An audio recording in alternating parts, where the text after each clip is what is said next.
We've got some very interesting New York Rangers news and updates to take a look at here today from free agency day one for the entire NHL. So we're going to take a look at a Jacob Trouba kind of update here involving that situation, a trade that the Rangers made, as well as talk about the one free agent signing the Rangers made on day one of NHL free agency as well, and kind of talk about the overall free agency kind of landscape and why the Rangers did not sign a big target free agent as well. So let's get right into it here. Starting off here with the Jacob Trouba situation, unfortunately, the update that I have for you is the fact that it seems like there's not really an update on the situation and nothing has really changed over the last day or so, as we have a quote here from Chris Drury from Vince Bergagliano as he posts on X here. Drury on Trouba rumblings, quote, "Jacob knows what I think of him as a person and a player.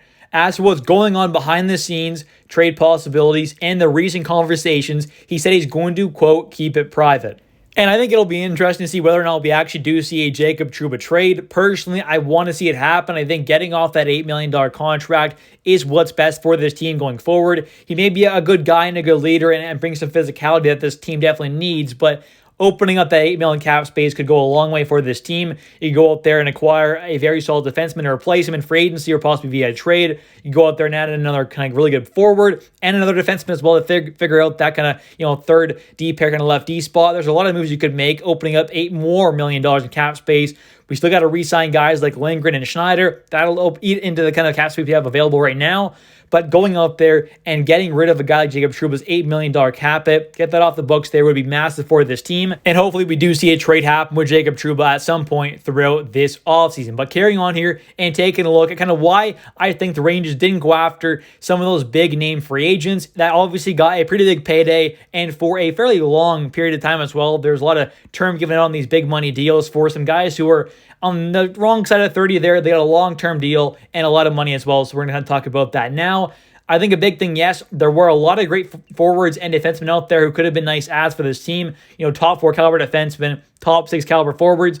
There were a lot of them out there, obviously now like true kind of superstar, elite kind of guys, but there were a lot of really talented players out there who were obviously worth, getting paid for sure. But some of the deals that were handed out, I am quite happy the Rangers did not go out there and spend big money on. Obviously, there's guys like, I think Brett Pesce, who got a pretty fair contract there with the New Jersey Devils, 6 years with a $5.5 million cap hit. That's not bad at all. Chandler Stevenson, he got 7 years at $6.25. I think that's a little much there. Sean Monahan at 5 years, $5.5 million cap hit. That's not terrible, but maybe a little more than what you want to give to him. Matt Roy, he ended up getting a 6-year deal with a $5.75 cap hit. That's a little more than I look to see there. Brandon Montour, 7 years, $7.14 million. Again, that's a little more than I would like to see there. And a guy like Brady Shea as well. 7 times 7 is definitely more than I would like to see given out. A guy like Marshall there, I was a big fan of. I really wanted to see this team target, but he ended up getting 5 years at $5.5 million. That is way too much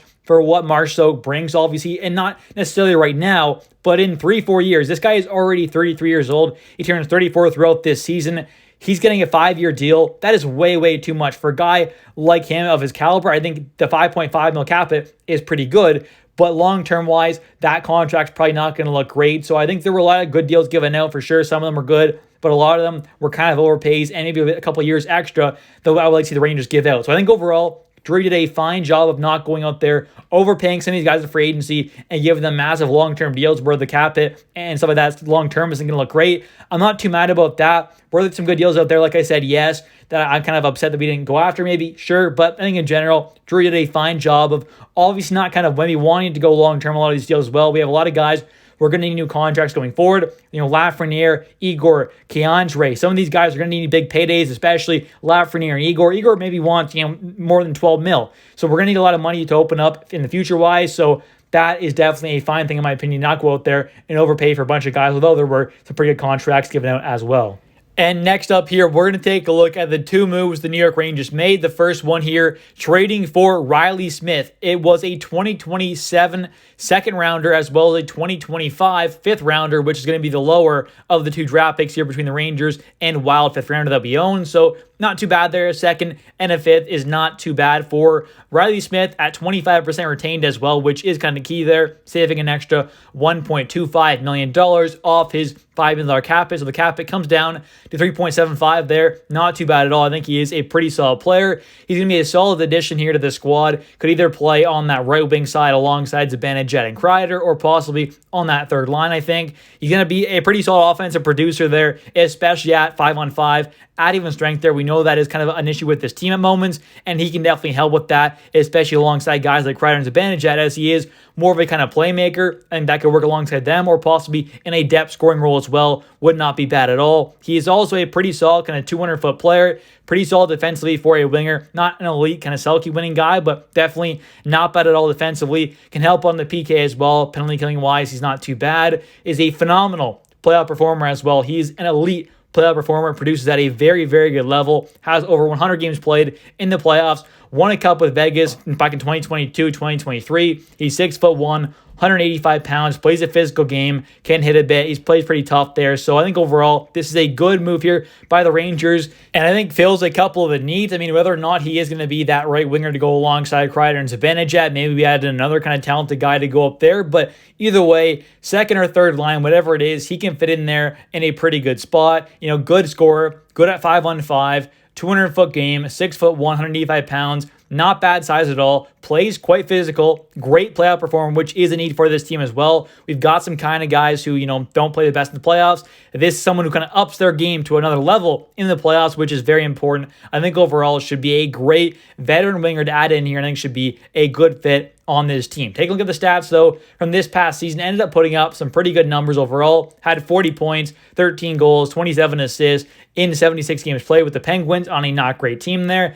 Ended up having 32 out of his 40 total points at even strength as well, which is very, very good. And next up here, we have Sam Carrick, who was the only actual player the Rangers ended up signing on day one of NHL free agency. I think he's going to be a very solid, decent fourth-line center. Not some elite player out here, but he's ended up signing a 3-year deal with a $1 million cap hit per season. Maybe it's an extra year too long, possibly. Maybe it should have been more like a 2-year deal, $1 million. But I think overall, this is a fine contract. I mean, $1 million for fourth line center, I think is solid business there. Not too bad at all. This is a guy who just ended up playing with the Edmonton Oilers, ended up going on a pretty good playoff run there, had 10 games played, 1 point in the playoffs. That's the only time he's actually ever played in the playoffs. He was previously on Anaheim and the Leafs as well. So didn't get a whole lot of playoff experience with them. Started his career with the Leafs there, then went to Anaheim. Then at the deadline here, got traded to the Edmonton Oilers. He's been a pretty solid player, though, at the NHL level. He's got pretty good size there, 6 foot, 200 pounds, though. Pretty tough, strong player. Very physical as well, and that is a big kind of need for this team. He definitely fills that need there. A very physical player. Added in Reilly Smith as well. Those two physical guys that we added in, which is quite nice. He's got solid size, like I said. Not a lot of offensive production there. He's not going to produce at a great level offensively. This past season ended up having a total of 77 games played combined between the Oilers and Anaheim. Ended up having 10 goals, 6 assists, 16 points, averaging 12 minutes and 13 seconds per night. Not too bad. They're nothing crazy, though, for a fourth-line center, but he definitely is a more kind of defensive-minded kind of guy. Plays a very tough, physical game. Ended up having 167 hits, so over 2 hits per game. Not bad at all. 24 takeaways, 17 giveaways is pretty good. And also on faceoffs, average a faceoff win percentage of 53.4. So very good faceoff guy, very physical, 35 block shots as well, not too bad. Good takeaway to giveaway ratio there. Is a more defensive-minded center. I think is a good overall kind of 200-foot center. Not great offensively, but solid defensively. Can help out on the PK as well. Solid penalty killer. Play a very physical game. Block shots. Be a good face-off guy. I think overall he's going to be a solid addition to this fourth line here. 52 games played the previous season, 7 points there in the previous one back in 2021. 2022 had 64 games played, 11 goals, 10 assists, 19 points. 2 of his last 3 seasons, he does have double-digit goals. So I think overall, can be a solid fourth-line center. More of a defensive-minded, kind of tough physical player, but not going to be a bad addition at all, and should provide a pretty good impact on that fourth line alongside guys like Matt Rempe, Adam Edstrom possibly, Jimmy Vesey, Will Cooley. There's a good mix of guys that we could have on the fourth line, and he definitely should have a pretty good impact on this team. Anyways, thank you so much for watching. If you have enjoyed this video, please hit the like button, and don't forget to comment down below your thoughts on the Rangers signing Sam Carrick, a solid fourth liner two-way guy, defensive-minded center, very physical and tough player. Also trading for Reilly Smith for a pretty much second and fifth rounder. Solid addition there. Should be a good kind of middle six winger for this team. A veteran guy, great playoff performer, and the Jacob Trouba situation as a whole. Thanks for watching. Don't forget to subscribe for daily New York Rangers content.